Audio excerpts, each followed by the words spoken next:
Teorema da conservação da energia mecânica. Vem comigo, que eu te explico. Vamos lá. O que o elaborador da questão pediu a você?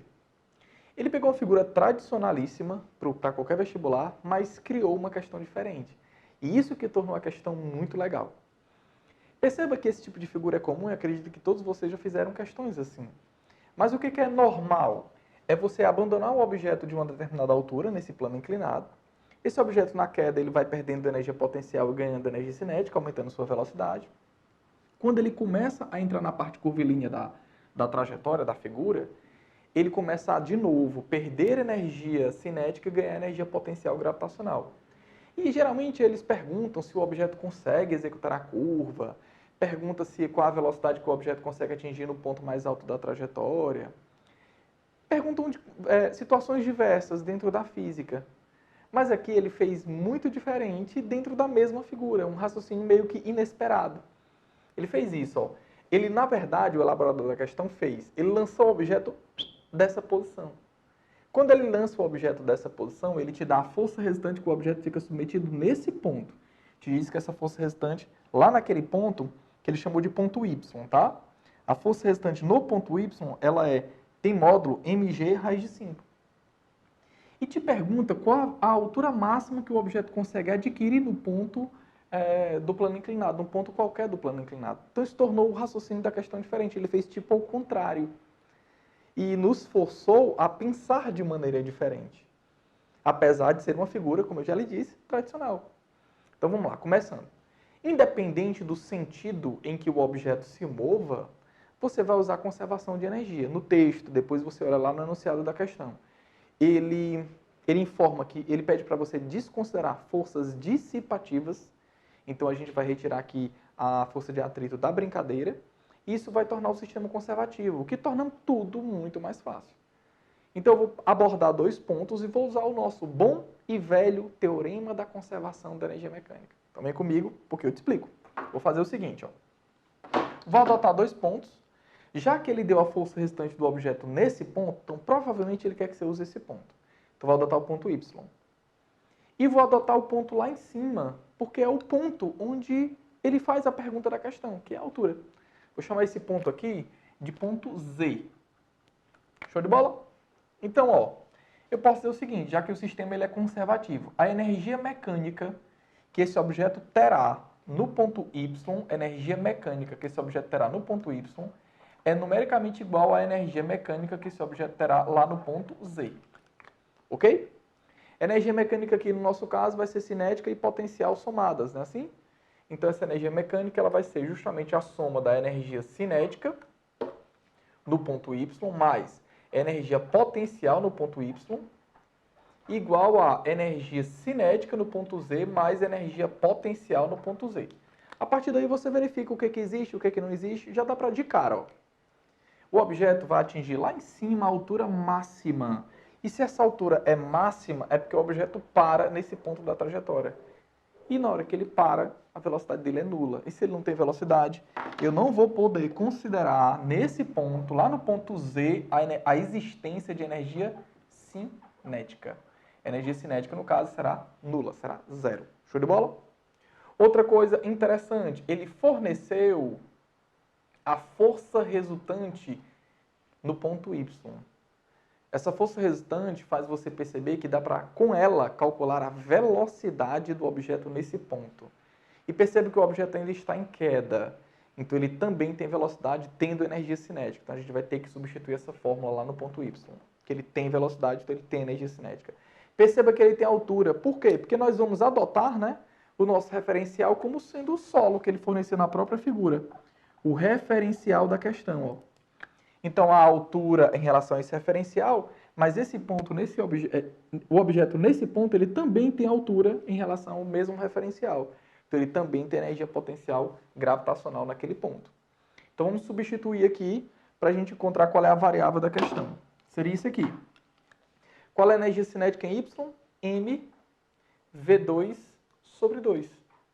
E essa energia cinética, a velocidade que eu vou precisar, é a velocidade no ponto Y. Mais a energia potencial no ponto Y, M, G, H. Aí vamos logo substituir. Qual é a altura que o objeto tem em relação a esse referencial? É exatamente o raio da trajetória. Então, mgh igual. Qual é a energia potencial gravitacional quando ele atinge o ponto mais alto da trajetória? Lá no ponto Z? mgh. Só que essa altura é a altura que é a pergunta da questão. É uma altura que é diferente dessa altura aqui. Então, eu vou chamá-la simplesmente de h mesmo, a altura do ponto Z. Ok? A partir daí você percebe ó, que dá para a gente cancelar essa massa. Vou colocar a massa em evidência e cancelá-la com a massa do outro lado. Então, rapidamente, você nota que essa massa aqui pode ser cancelada. M vai embora com o M do outro lado da igualdade. Depois você nota o seguinte, que essa altura é a pergunta da questão. Isso aqui é a nossa incógnita, né? Mas, você nota que essa velocidade lá no ponto Y você não tem. Aí logo você percebe a utilização dessa força resultante no eixo Y, aliás, no ponto Y que ele te fornece. Então, como é que a gente vai usar essa força para calcular a velocidade naquele ponto? Eu vou ter que aplicar as forças no objeto.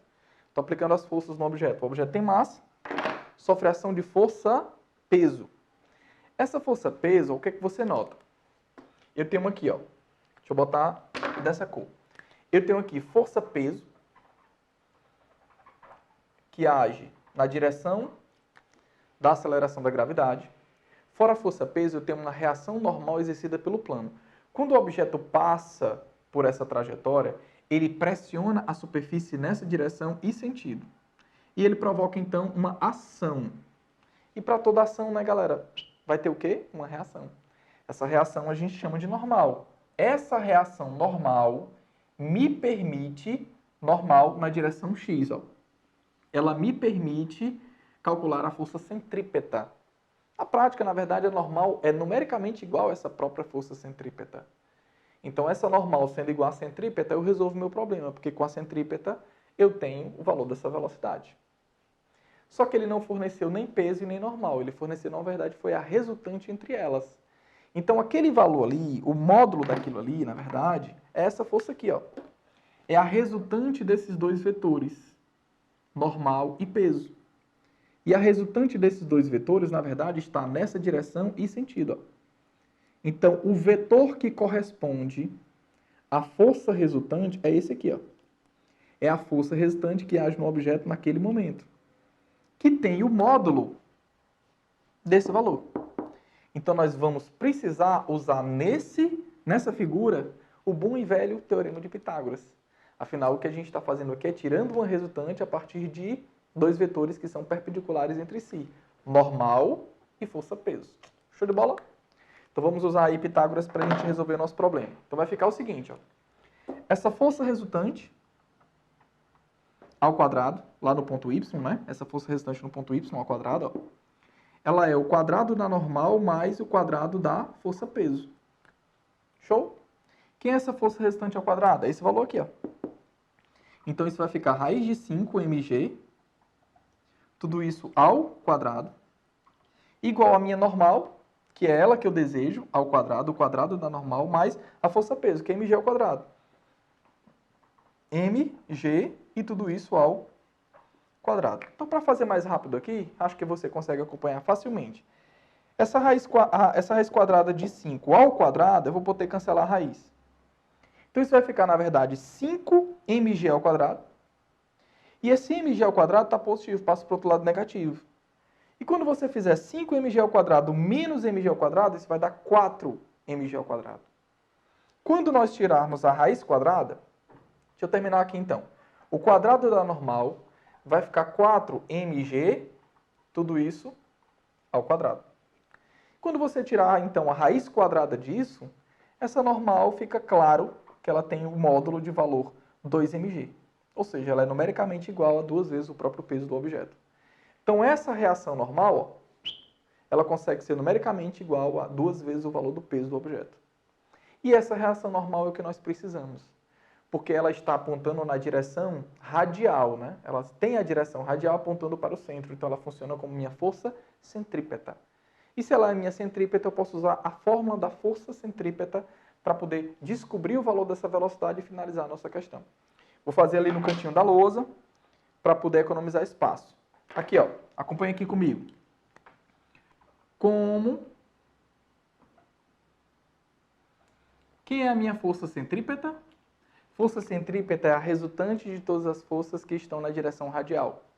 Então, olhando para essa trajetória circular, você percebe que a força centrípeta aqui é representada pela reação normal. Então, se a força centrípeta é anormal, o que é força centrípeta? Massa vezes a velocidade linear ao quadrado sobre o raio. Essa velocidade é a do ponto Y. Estamos falando do objeto posicionado em Y. Igual a nossa reação normal, que nós calculamos, vale quanto? 2mg. Então, 2mg. O que você nota? Que dá para cancelar essa massa. Show? E o quadrado desse VY vale justamente 2RG. Então, vamos usar isso aqui agora. Aonde? Aqui dentro, ó. Quando você substitui, como é que isso aqui vai ficar? O quadrado do VY, 2RG. 2RG, tudo isso sobre 2, mais RG. Igual a G vezes essa altura máxima lá do ponto Z. A partir daí, você também consegue perceber que esse 2 é cancelado com esse 2. E você terá, então, RG mais RG, 2RG, igual a G vezes essa altura do ponto Z.